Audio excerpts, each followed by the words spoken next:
Okay, we are still waiting for one speaker to dial in, but we already received a note that he will make it in a minute. And I think we can already start. So first of all, hello and a very warm welcome to today's ECIPE event, a webinar on Europe's shattered single market and how it holds Europe back from achieving strategic autonomy ambitions. Just to recap, with strategic autonomy, the EU aims at gaining or maintaining the capacity to act autonomously, that is, without being dependent from other countries outside the EU in many different strategically important policy areas. And in this context, we hear a lot about economic leadership. We hear a lot about innovation leadership, technology leadership, and all that embedded in so-called European values, common European values. And also, in the same regard, the European Commission and others close to EU policymaking frequently make reference to the importance of Europe's single market to protect its integrity, to protect competitiveness within the single market, but also to maintain a certain economic clout, which is the origin of the EU's geopolitical influence and also the root of the EU's international standard-setting powers. The problem is something is wrong with the single market, and the simple and pithy answer to the question, what is wrong with the single market, is that it does not really exist. It is unsingle. It is in many ways a political illusion. It exists only nominally. The reason is that any business, any company doing business in Europe faces significant barriers to cross-border exchange within the EU across the 27 member states. And it is these barriers that hamper companies' ability to scale and compete internationally, to scale and compete on the back of good offers, of course, on the back of innovation, but also on the back of economic integration. And for the EU, data actually reveal relentlessly that regulatory convergence, let alone harmonization, reversed or came to a halt in most, if not all, policy areas.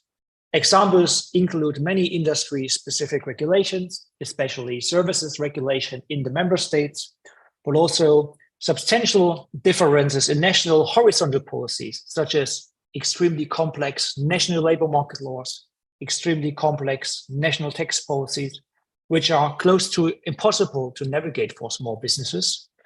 On top of that, recent policies for data and digital business models, which are key sources of cross-industry competitiveness, created new layers of regulation and often added more fragmentation, more legal uncertainty to EU and member state law. A good example is the EU's fragmented competition policy, to which we'll come back in a minute, but also investment policies, which primarily impact larger and also scaling companies.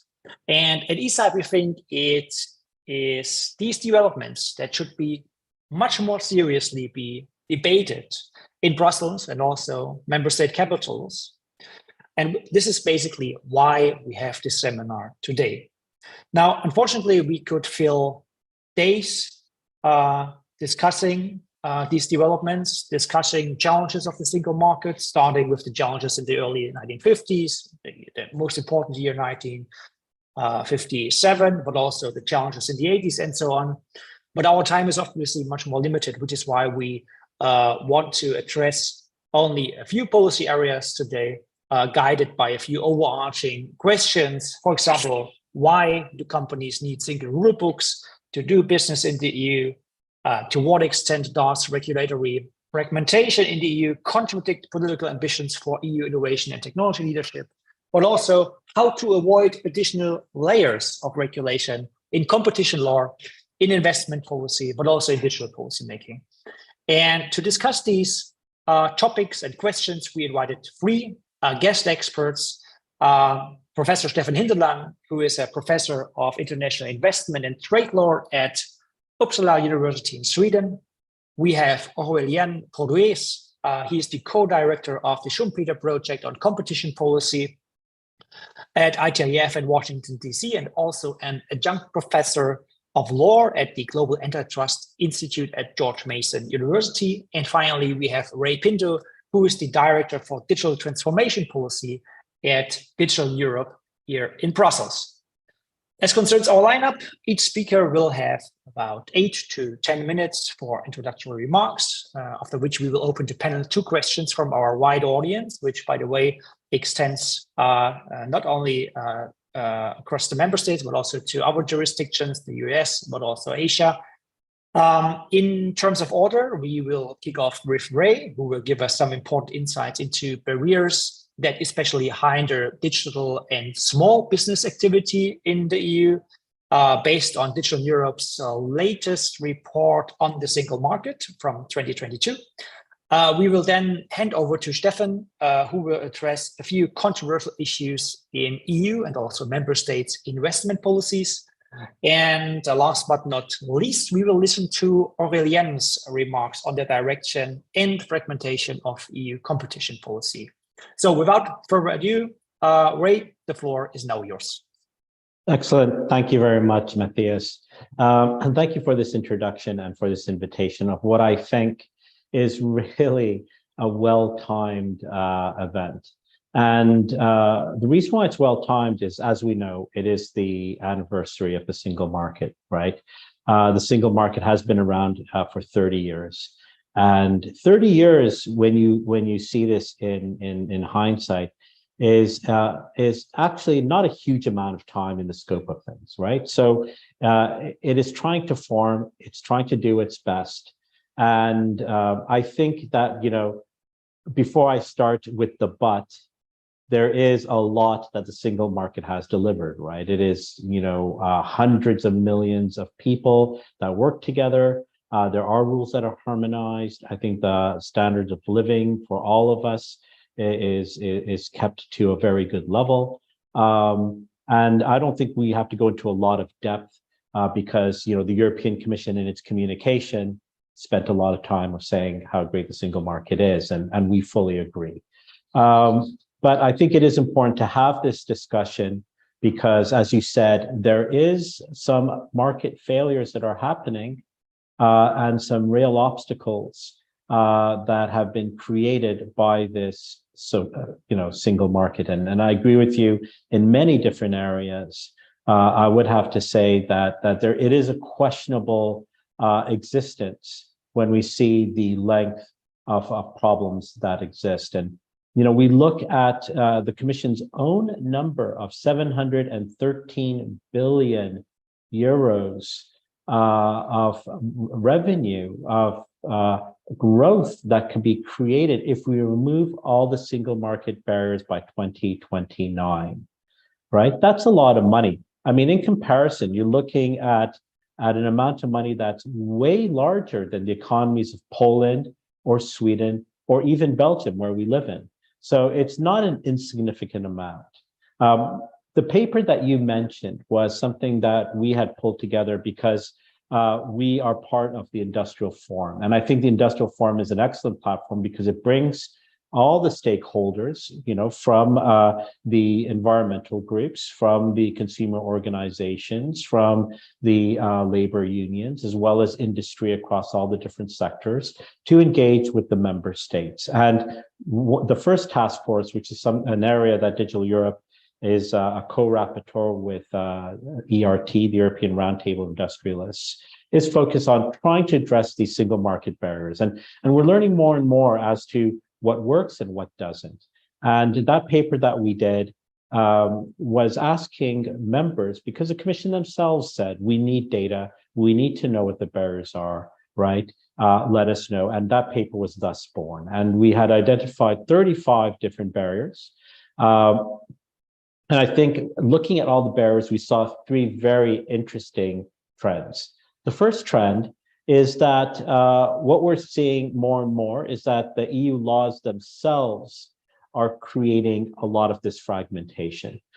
There's far too much derogations. There's a lot of room for interpretations, and that is, being pretty much made apparent. And I'll give you one example.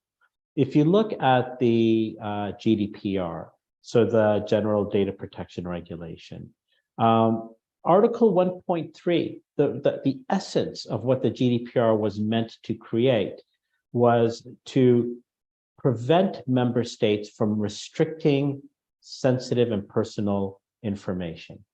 So the whole purpose of GDPR was to remove single market barriers. But however, in the area of health, Articles 9.4 and Article 89 allows the member states to produce whatever safeguards they want. And what happens is that when a crisis such as COVID hits, it becomes very difficult for member states to try to address a pandemic. And I think this is the big question that we're seeing more and more, that the goals of the European Commission to address sustainability, to deal with climate change, to try and protect its borders in a war or conflict I've seen with Ukraine. I can talk about that later on in the question area. It becomes very difficult to do so. The whole concept of resilience is being undermined, and the whole concept of the twin transition and the goals for sustainability are being undermined. And let me give you an example. Another trend that we saw was there is a lot of unilateral legislation and actions or the creation of new rules on top of regulations. That should not happen. There should not be this mirroring or creation of different separate rules. That makes it very difficult for industry, for companies, and pretty much impossible for SMEs to be able to comply. And I'll give you two examples. From my country in France, I love France very much, but they produced a tri-man logo. We still don't know why. It's a nice logo. It's a guy throwing with an arrow into a garbage can. And anytime a product had to enter into France, instead of this harmonized EU regulation that is very effective, they had to then comply to this French regulation, stop the processes, the logistics, the trucks, the machines, peel off the label, add the new label, make sure it's the right size, make sure it's the right color, right? And that's just massive amounts of cost. It prevents companies from moving quickly to try and implement these eco-design and labeling and circular economy rules. And it slows down the whole goal of what the Green Deal is trying to achieve. I'll give you another example. Spain has this green dot logo that's required on some products. France will penalize you if it sees that same logo on those products. We don't know why. It's just, again, doesn't make sense and needs to be removed. So I would like to just quickly, in the last couple of minutes that I have, point to another very important letter that was produced by Business Europe, the ERT, Euro Chambers, Eurocommerce, and of course, us at Digital Europe. And that paper was a letter to the commissioners to outline what we see are some solutions. There's 13 points to that letter, so I don't have enough time to run through them. I encourage everyone to go and read them, but let me call out a couple of them, right? And this could be, that partial answer to your question of what should the next commission be looking at before it starts creating new rules and regulations. I think the first very important thing is there should be some sort of test, right?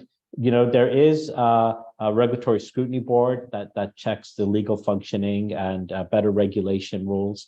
Why not create another body or that body to scrutinize the rules, remove any type of opportunity or holes or derogations that would allow member state interpretation, and just maximize full harmonization on any of the regulations. This is why we ask for regulations. When we have communications or directives, do we need them? Right? Why do we need them? Maybe we just need regulations, and we need full maximized harmonization regulations. And member states should be having that mutual recognition amongst themselves, so they're not restricting market access. And then there are technical areas or market-driven areas that can be done by standardization. If you look at many of the eco-design studies, that could have been resolved in a standardization forum. It did not need, these mandatory rules. Or you could look at sandboxing, or you could look at projects. I've seen some of the Digital Europe projects just doing just that, actually asking industry to think out how would such a regulation work if, a regulation was created. So I think there's sort of steps where we're seeing some improvements. One in, one out. I thought that was going to be something that we were going to have. Did we see that? No. So I think there's many different areas where this can improve. I have quite a few other points, but I'm going to stop there and give time to my other panelists. Thank you very much. Yeah, thanks, Ray. Thanks for giving us this pretty broad first overview of where you and your organizations, including the associations and stakeholders affiliated with Digital Europe, perceive to be the largest challenges for the single market. You mentioned this letter to Commissioner Thierry Breton and the Commission's cabinet. May I ask how it was received? It was, I have to tell you that from my view, at least, and I think the view of many people maybe who are watching this, Monsieur Breton addressed the Industrial Forum just a few weeks back. And he was very passionate about addressing single market barriers. He was outlining fundamentally a lot of the points that we said in that letter and that we are saying as industry, and the harmful effects of these barriers. And some of his comments went to the parliament that was sitting next to him and went to the council that was sitting next to him. And in my reply, I addressed my reply to council and parliament. As we're seeing more and more of the problems lying there. I'm not saying that member states don't know how to cooperate. Of course they do. And I thought we saw a lot of effectiveness in how they cooperate during COVID. But that letter then led to more discussions with the Secretary General and other key DGs. So they are listening. But I think there is a lot of onus and responsibility to the member states themselves. They need to act more aggressively to not try to weaken or minimize or push their own national views, but think of EU as the EU project, right? And I think then, we will have a stronger union. And there are those challenges that we face. And if we don't stick together, then we're going to be in trouble. Yeah, very well. So member states also have to show commitment to deepen the single market to overcome this long-lasting single market fatigue. Let's now turn to investment policy. Stefan, you have for a very long time followed international developments in investment law, investment protection, investment screening, and so on and so forth. And you're also an expert when it comes to recent developments in EU investment policies, both at the EU level and also at the member state level. Could you give us your insights on the state of investment law in the EU and how this impacts on the single markets, and also political ambitions for strategic autonomy, perhaps also in a, let's say, more broader geopolitical context? Right. Thanks very much, Matthias, first of all, for the invitation, but also for convening this very timely event. While giving a comprehensive account of the EU investment policy and that of the member states in 8 minutes, probably this is doomed to fail, but I tried my best to shed some light on EU open strategic autonomy and the related issues in EU and member states investment policies. As we all know, and you mentioned that, Matthias, in your intro, open strategic autonomy is Europe's reply to the changing geopolitical landscape in which economic interdependencies may or are increasingly weaponized. Europe suddenly finds itself in a kind of a sandwich position between growing tensions between the US and China. To navigate in this scenario, Europe seeks greater strategic autonomy, strengthening its capacity to act externally on its own. Well, I'm still on the outlook, however, for a more proactive role of the EU when it comes to investment, at least. In any event, geoeconomic thinking, in my view, has firmly set roots within the EU. Economic governance has become en vogue as a tool to unilaterally pursue national security, economic resilience, and other non-economic interests. In other words, neo-mercantilist approaches are applied that often implicitly aim at relative gains, that is, increasing the influence of the EU or a state relative to third countries, rather than opting for maximizing gains through economic openness and global economic development. One of the approaches relates to regulating foreign investment flows into the European Union, and soon perhaps also such flows directed outward, that is, from the European member states to third countries. I'm talking about foreign investment screening, that is the EU's most recent addition to its common commercial policy. In 2019, the EU enacted a regulation which provides for the review of foreign investment into the EU in light of threats to public order and security. This regulation, one may say, is in itself a very peculiar animal, truly reflecting the political disagreement across the continent on that very issue. There is an EU screening regulation, a regulation which, however, does not contain an obligation to implement an FDI screening mechanism, just a mandatory monitoring of FDI and an obligation to cooperate in terms of information exchange between the member states and the Commission. If, however, a member state introduces a screening mechanism, it can only screen on grounds of security and public order. I will come back to that terminology a bit later. Furthermore, any screening mechanism, if introduced, needs to conform to minimum procedural requirements, which I think is a matter of course in the European Union: transparent, non-discriminatory. You need to have a time frame if you review as a government investments from outside into your jurisdiction. You need to preserve confidentiality. You need to have a legal recourse against screening decisions. And of course, you need to identify the circumstances under which you are screening. And here again, the EU screening regulation does anything with regards to harmonization. It merely suggests when an investment may cause a threat to public order and security. So when an investment is placed into critical infrastructure, critical technologies, supply of critical inputs, access to sensitive information, freedom and pluralism of the media, and so forth. Very broad terms, very difficult to shed light on, to define precisely when you ask me.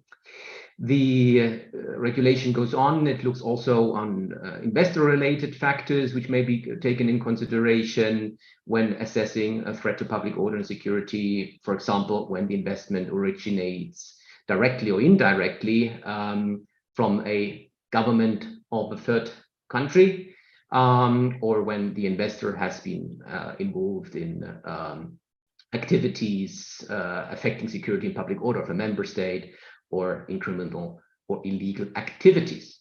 So in a nutshell, the EU screening regulation does not harmonize and does not define the level of protection of security and public order. It only speaks of potential effects to be considered. All investment and investor-related examples provided in the EU screening regulation are non-binding.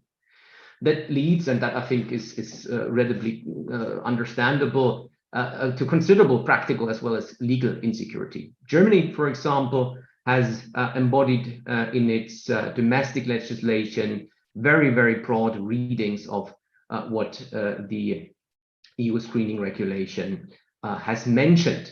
From an investor's perspective, it's very difficult to predict when a potential effect on security or public order is given, which also explains the very high numbers of non-compulsory notifications, for example, in Germany. Well, turning and more firmly from the EU level to the member state level. So far, since it's not an obligation, 18 out of 27 EU member states have introduced the screening mechanism. And again, hardly surprising, they vary greatly in terms of breadth and scope. While, for example, every transaction, irrespective of whether domestic, intra-EU, or third country, must be notified in the future in Sweden in a large number of broadly defined sectors, ranging from critical infrastructure to data processing, no mechanism at all is planned in Bulgaria. So you can say you have a hardened front door, but an open backyard. Also, meaningful resources for screening vary significantly from member states to member states. Sweden is going to hire the same amount of officers engaged in screening than, for example, Germany. Further, policy priorities in investment screening vary significantly or are even unclear. France, for example, has long screening traditions, and they show clearly industrial policy considerations. I mean, maybe we remember the attempt of PepsiCo to take over Danone in 2005. And of course, we all know that even the idea of mixing a Pepsi with a yogurt clearly triggers all sorts of public order and security concerns, at least in France. Hence, the takeover was blocked. The situation in Germany is more that of a policy confusion.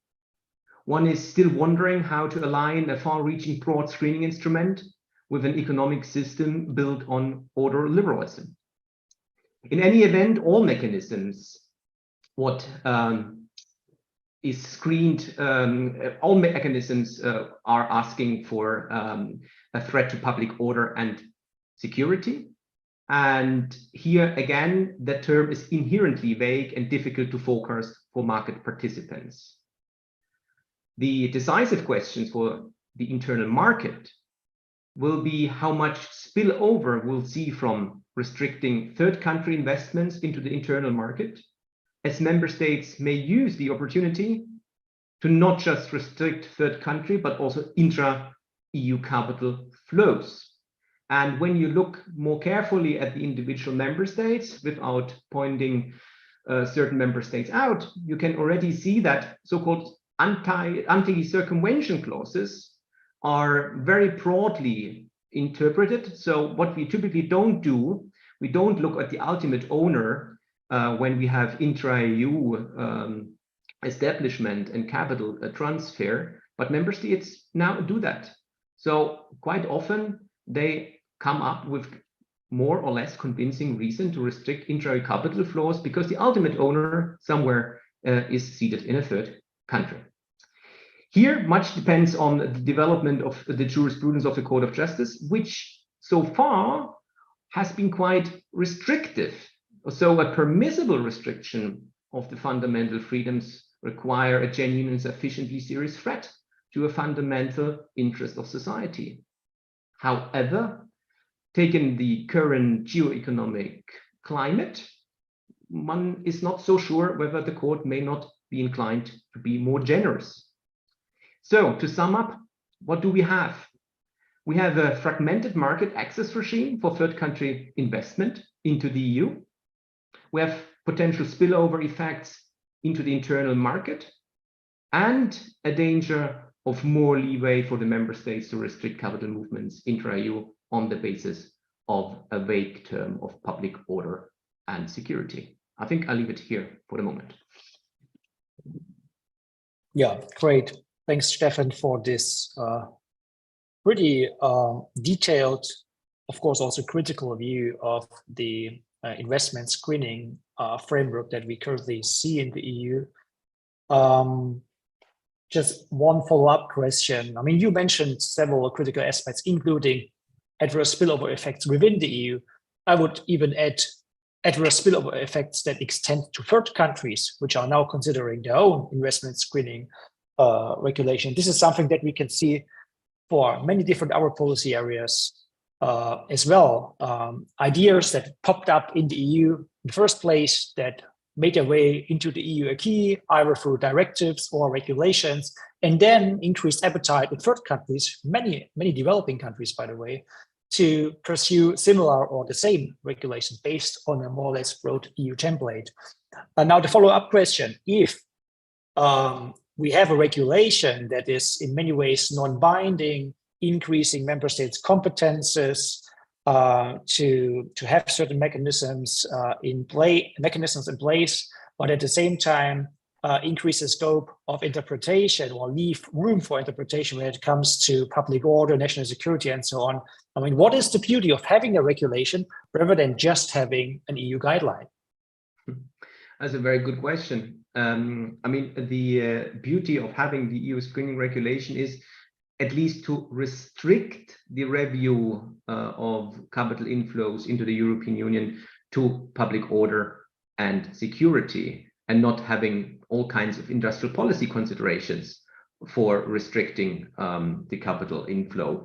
One could argue. On the other hand, I guess it was already very difficult to reach agreement among the European institutions on introducing a screening mechanism, if you want to call it this way, at all. So I think what one could reasonably expect, considering again the overall geo-economic situation, is that here a policy field, a nascent one, is developing, and when you see how EU, for example, energy market regulation developed, and it started all with information exchange essentially, and this is the same basically template. What we can see here, we have duties to exchange information, and the EU screening regulation is up for review this autumn, and you can already see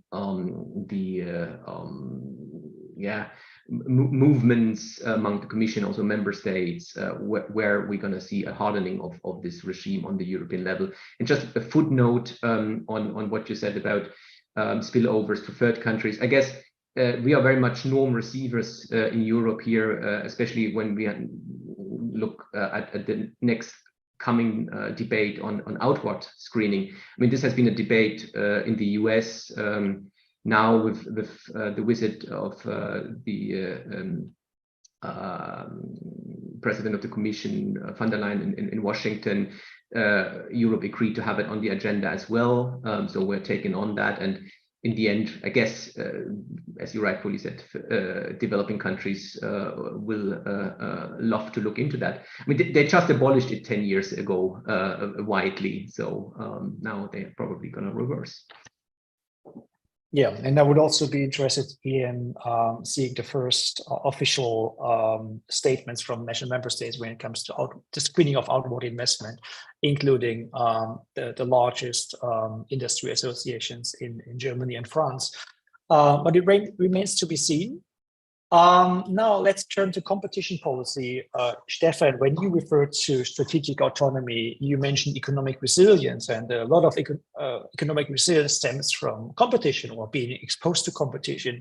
And when we look at EU competition policy, I think it does not really live up to its promise, according to the EU treaties, to enable a proper functioning of the EU's own internal market. When you look at EU competition policy, it's still fragmented on national borders, largely ignorant to dynamic effects of competition, namely investments in innovation. And on top of that, because of mixed legal competences, competition rules are often enforced differently in the member states. And sometimes they are appropriated simply for supporting protectionist industrial policy objectives at the national level. Now we have Aurélien Portugues with us.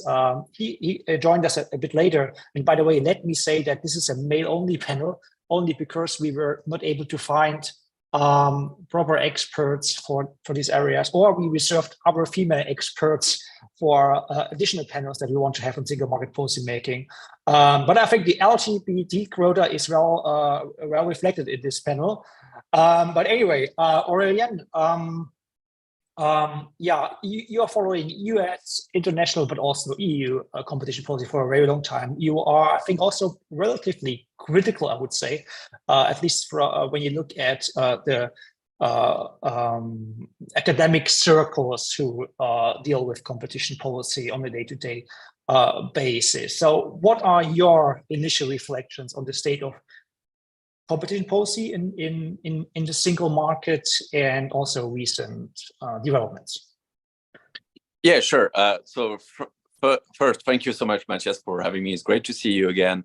And I'm delighted to be with Stefan and Ray in this panel. So first of all, I think we all agree that the cost of what we call the cost of non-Europe is tremendous. And Ray mentioned it, like close to 800 billion by the end of the decade.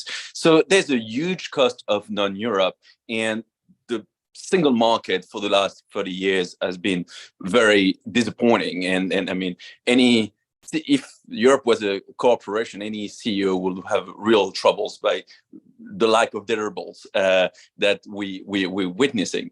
So there's tremendous cost on European innovation.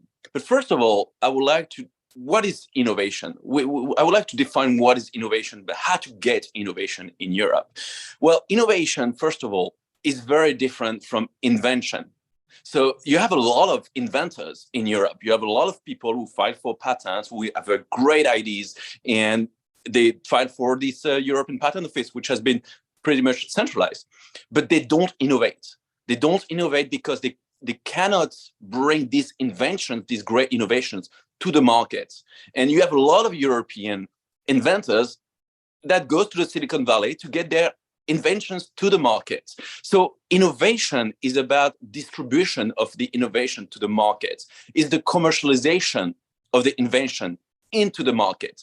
So what you need for innovation to take place is a scale, is a great distribution companies that can take this invention into the market. I mean, one example that we all talk about these last few weeks is look at ChatGPT, right? ChatGPT is great inventions, but when it was brought to the market, was also through Bing, through Microsoft integrating ChatGPT into Bing. So what you need for innovation is scale. And the lack of single market is preventing precisely this kind of scale. The second aspect that you need for innovation to take place is capital. First, human capital, and universities in Europe are notoriously under-resourced. I mean, we have a real problem. If we want innovation in Europe, we really have to have a discussion about how to scale up universities and create greater capabilities for European universities. So there's a human capital issue, but there's also a venture capital issue. The capital that innovators can get, most of the time is in the US. So that's why they go to the US and get this venture capital. I mean, the stock market in Europe is not consolidated. I mean, Paris stock market has merged with Amsterdam. That's great, but they're still in competition with Frankfurt, with Rome, Madrid, with many other stock markets. So the capital markets in Europe are not integrated. And the venture capital market, because of the lack of single Europe, is not integrated as well in Europe. So we need the scale in terms of capital for innovators to access capital and bring these inventions to the market. And final aspect for innovation to take place is the mentality, is an attitude of disruption. You want to challenge, and you have to challenge the status quo. You have to look at the traditions or the status quo as something skeptical. And for an innovator to bring this innovation to the market, you have to disrupt. And we have to have a regulatory framework that embraces disruptions. This is not skeptical. And unfortunately, on that very last aspect, disruptions. Well, in Europe, you know what we have? We have the precautionary principle. That is exactly the opposite of the disruption aspect. I think it's not even me. I mean, you look at the European Council, many years said that the precautionary principle is way too costly.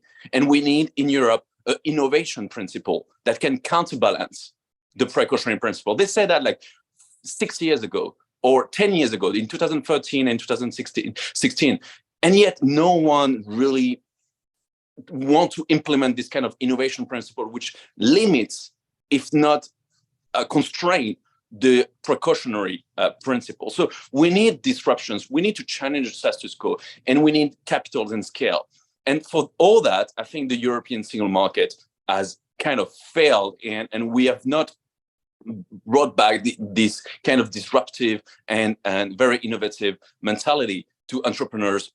European entrepreneurs, unfortunately, can thrive in other continents. And so this precautionary principle is very problematic.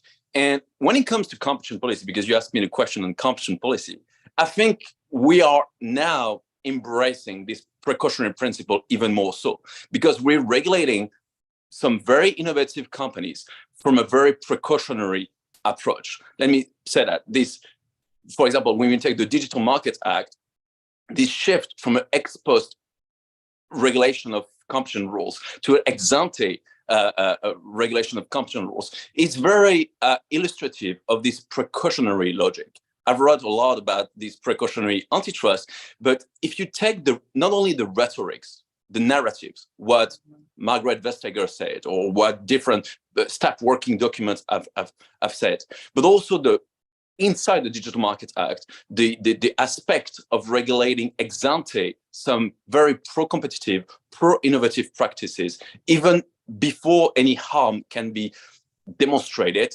I think that poster and that derives from a precautionary logic. And this is very unfortunate, because the competition policy in Europe is still completely outdated. I mean, one example that we all have in mind is, of course, the blocked merger between Alstom and Siemens, where we look at competition in national market, not even at European level, and let alone globally, but we look at competition nationally. We want to maximize competition nationally for global companies. These companies have their competitors, I don't know, in America, in China, and in the case of Alstom and Siemens, it was CRC in China. And yet the European competition rules look at national, if not subnational markets. Another example is the telcos, all the telecom companies. We have this rule in Europe where you're forced to have at least this magical rule of 3 operators per country. You have to have, I don't know who decided that and why 3, not 2 or 4, but you have to have at least 3 telecom operators per country, per member states. This means like 50 telecom operators in Europe who cannot consolidate, who cannot make profit, who are unprofitable. Whereas in the US, there are 3, 4 telecom operators for the whole country. So what I'm saying is, and that's the same thing for the Digital Markets Act, where you don't look at the competition from a European level on a global perspective, but you look at competition by forcing competition, by breaking up or sizing down competition at the national level, where we need it to scale up and for entrepreneurs to thrive on large digital ecosystem. So just to close up very, very quickly, I just want to say that the Digital Markets Act is very illustrate this precautionary approach to regulate harshly some innovative company, and it will, unfortunately, contrary to what Margaret Vestager said, it will not prevent member states to re-regulate at the top of the Digital Markets Act, as we see with Germany, was already passed some amendments that is a kind of a local DMA, but it will further fragment the Digital Markets Act at a time where we need it.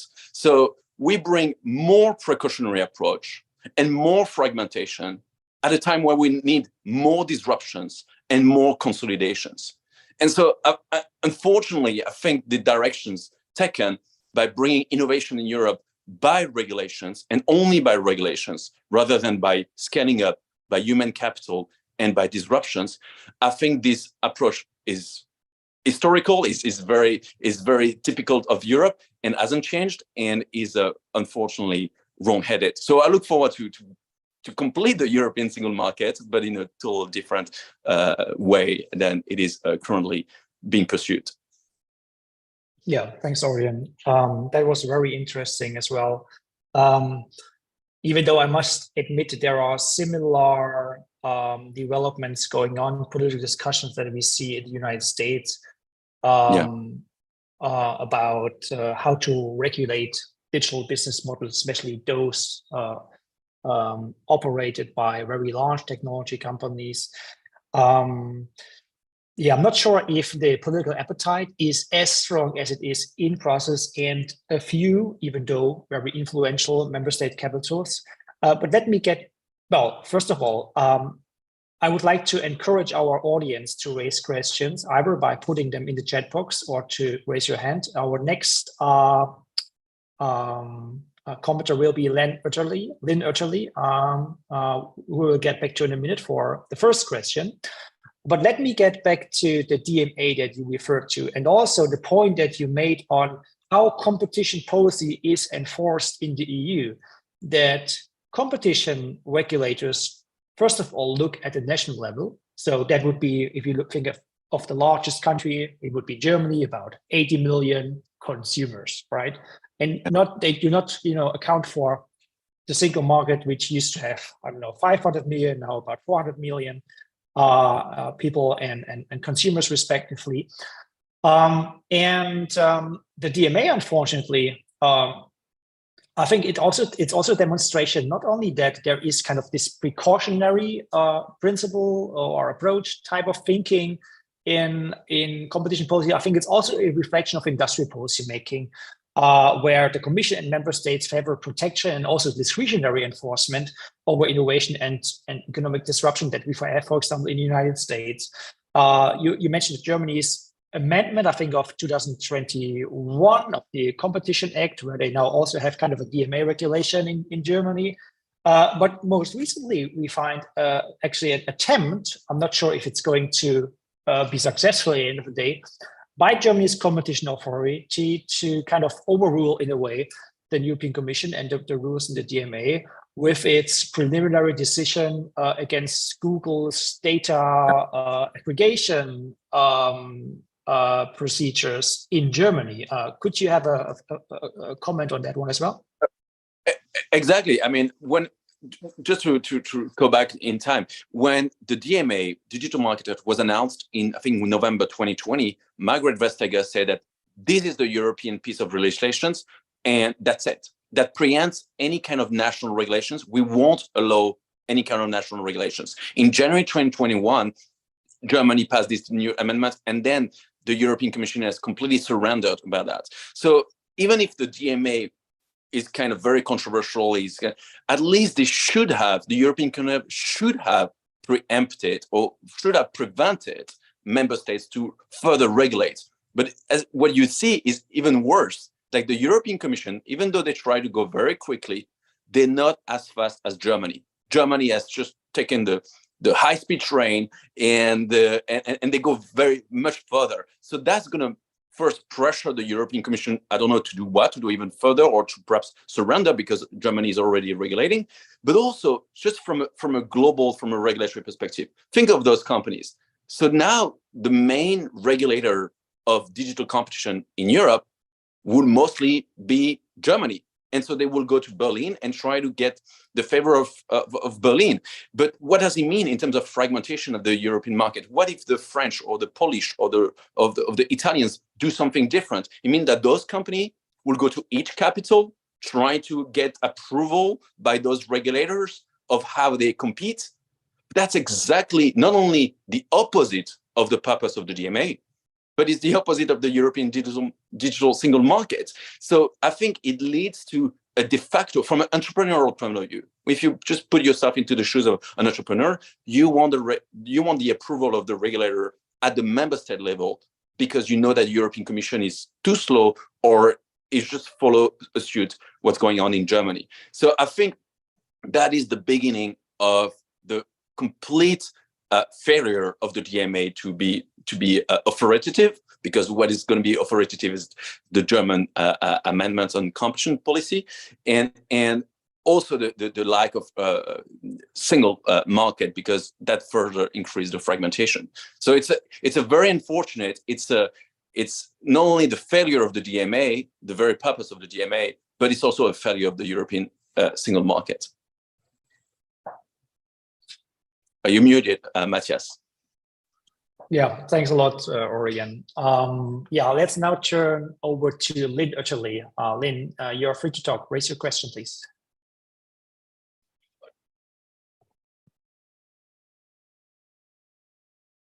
Yeah.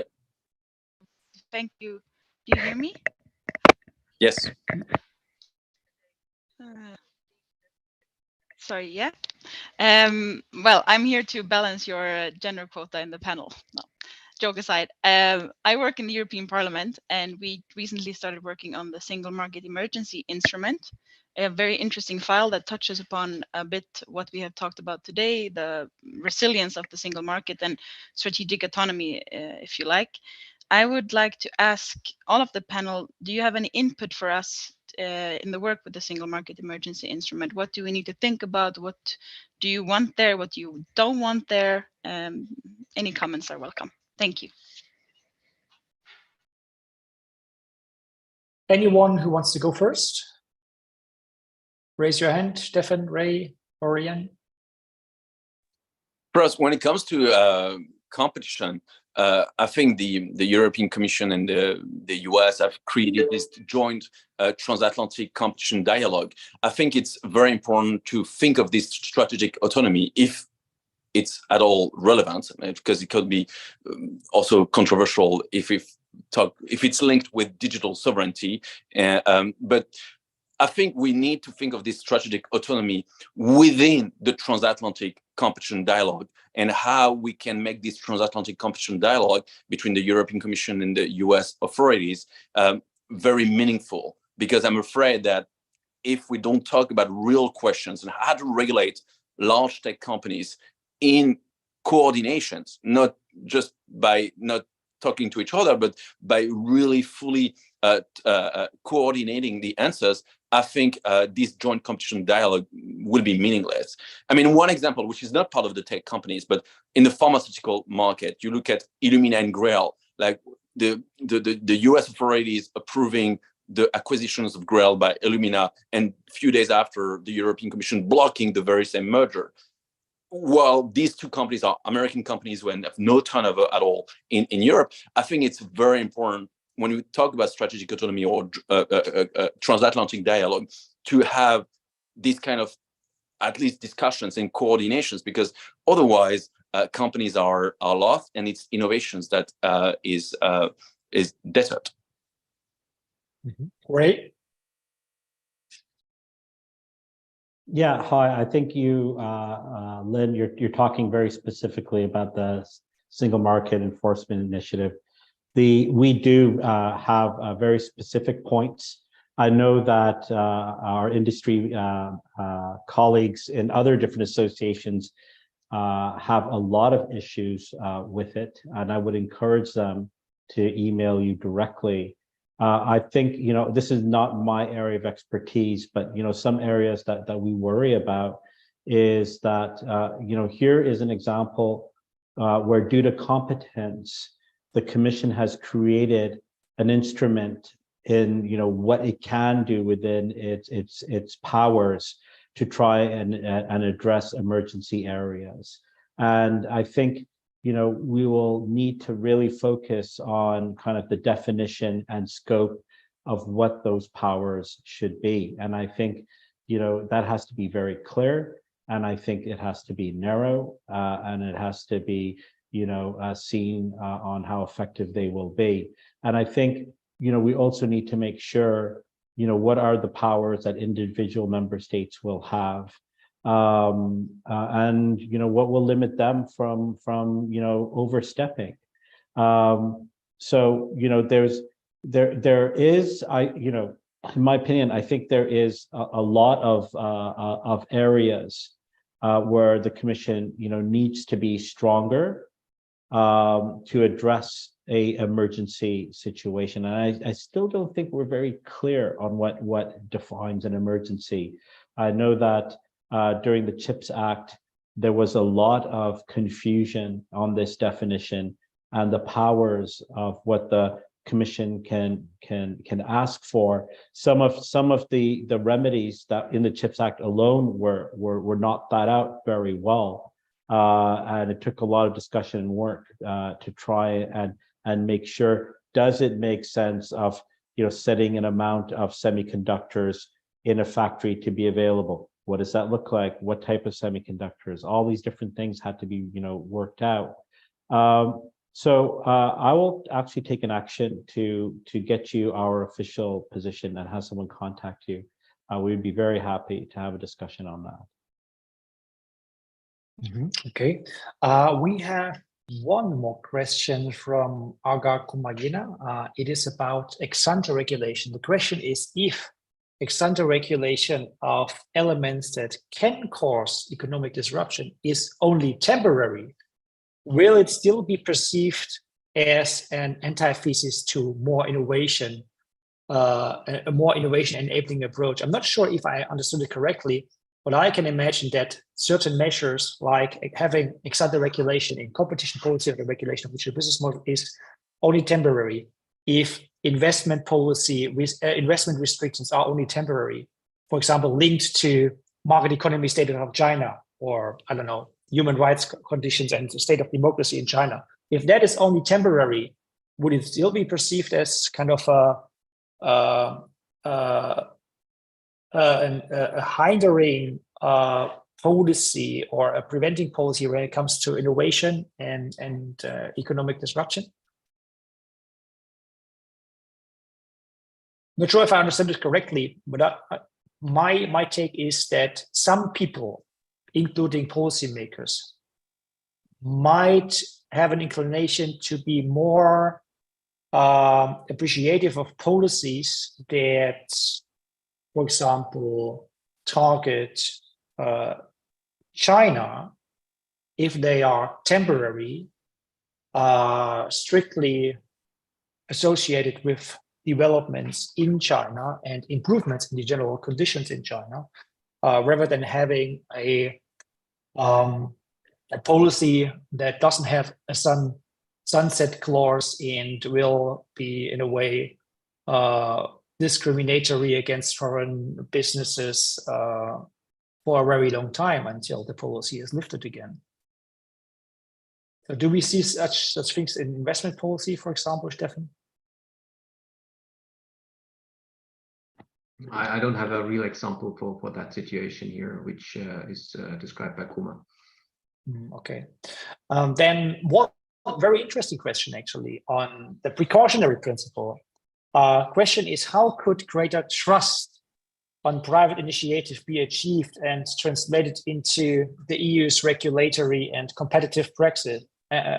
And from my point of view, the most interesting question here is actually, shouldn't the classical continental approach, I suppose the European continental approach, evolve towards a more Anglo-Saxon approach, and how could that be achieved? So I suppose, Orion, this would be moving from, gradually away from the precautionary principle in consumer protection, the regulation of business conduct in the EU, towards a more risk-friendly approach.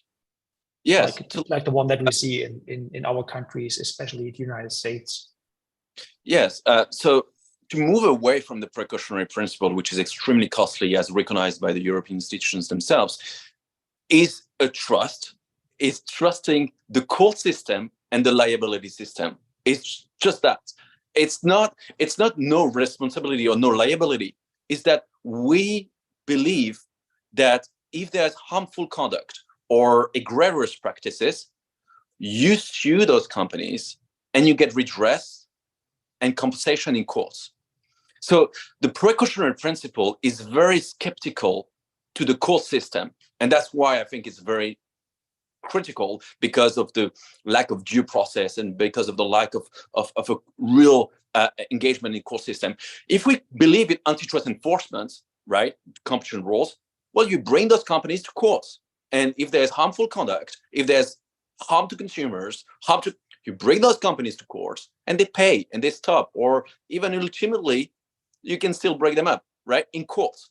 But you believe in the court system, and it's only you sue those companies and you have those companies sanctioned on the basis of evidence, on the basis of harm.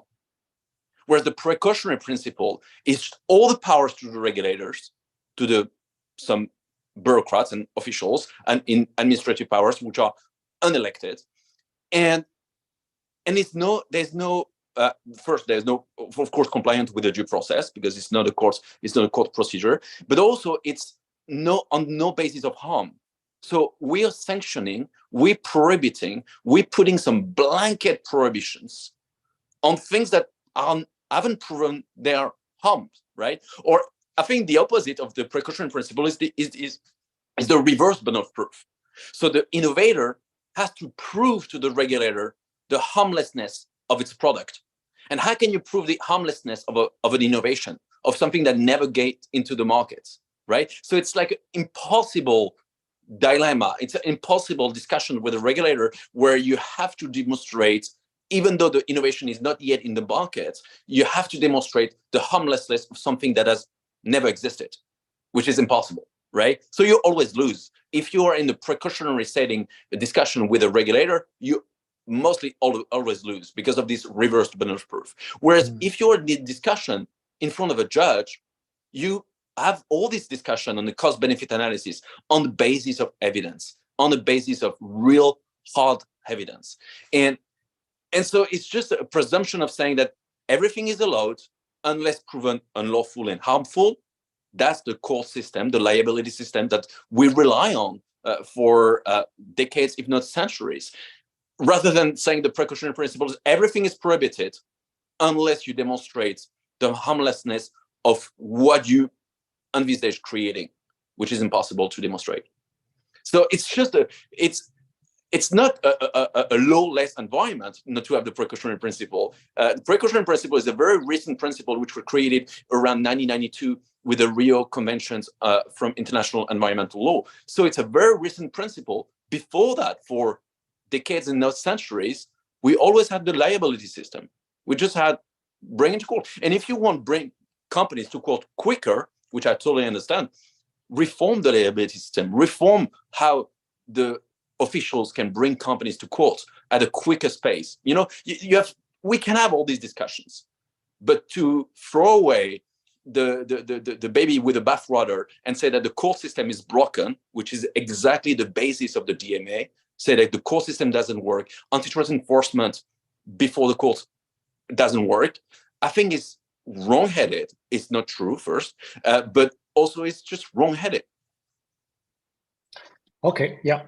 We have the DMA. We are going to see a revised product liability directive in the EU. Remains to be seen what will be there. But my takeaway, and this is probably the most important takeaway for the next European Commission, is to move more towards a kind of an innovation embracing EU, a key, the innovation principle, how you called it, and more away from the traditional kind of interpretation and approach to the precautionary principle.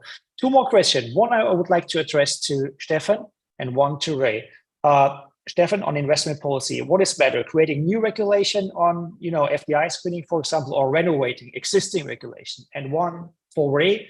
I think, Ray, you are well aware that there is this claim that European companies have problems accessing capital from investors in order to invest in their ideas, their business models to scale.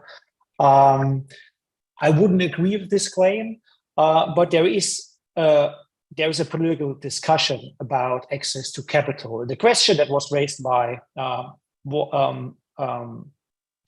one person in the audience is, what can be done about the capital markets union, and would that actually contribute to achieving more economic output in terms of successful startups, better more companies that are able to scale across Europe in the foreseeable future?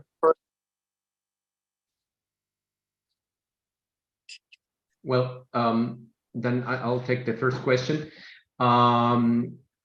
Which is from Jan van Herf, and I guess it relates in particular to the outbound investment screening. So basically the review of investments by European companies in China and other places.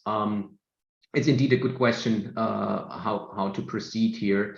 And I think we need to carefully assess to what degree threats to public order and security in that context are already addressed by instruments which have traditionally been used in that regard. I mean, outbound investment screening is essentially about controlling technology diffusion, and there we have export control regimes. I think it would help a great deal to have very updated expert lists, have very much technical expertise in that regard. Same holds true for the sanctions regime. So we have instruments to disrupt capital flows between the EU and third countries that can also be, of course, employed. And only if we find there's a threat gap which we need to address, then we need to think about whether we want to have a new legislation on outbound investment screening. And here as well, we need to carefully analyze what are the costs of such regulation, monitoring in terms of administrative resources, red tape for businesses, and can we really actually prevent or reduce, mitigate the risk by refusing a capital export to a third country, or will somebody else jump in? I'll leave it here. Okay, thanks, Ray. Yeah, I think, look, I'm not going to talk about the Capital Markets Union. I'm by far not an expert, but I can tell you that there, I would actually agree to some of the claims that startups are struggling with in access to capital. And I'll give you a great example. And I want this to tie into my earlier comments, that when we talk about innovation, it's not creating a shiny new object, right? So someone can play with their phone or whatever. We're talking about real innovation to save people's lives. We're talking about real innovation, to ensure that there is an ability for us to protect ourselves against cyber attacks. If I just look at healthcare, right? If you look at the MDR, the medical devices regulation, within that, there is a lot of fragmentation in there. There is a lot of ways where countries, are asking for consent on processing, personal data. There's on personal data that's used in clinical evaluation or research. There are companies that so if you look at now, you compound the MDR with the discussion on the European Health Data Space, and then you look at the upcoming AI Act, right? So we're adding layer upon layer of rules, and each one of them offering a lot of opportunity for fragmentation. So then, you start looking at what the AI Act currently is seeing as what is high risk. The MDR has a different set of rules of what is high risk. So you want to get a bank loan to develop a life-saving technology, but all of a sudden you're falling in between several different regulations. Which bank is going to give you money? I would love to know, right? They will see you leveled at a different AI risk from this AI Act. And then they will see you being leveled another risk category from MDR, and they won't touch you. So what you do, you leave. You go, outside of the EU.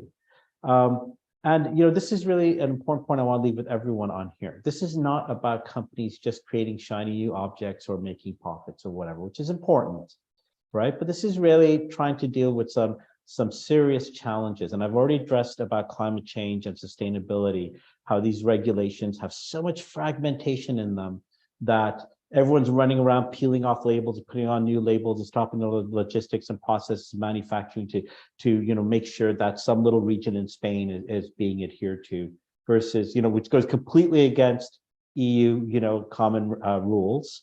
But then you look at the European Health Data Space, where, it's trying to address fragmentation, but there is a lot of it in there. There is a great difficulty of SMEs trying to comply to different regions and different areas. And it's holding back from them creating these very important technologies. Vaccine research is almost impossible.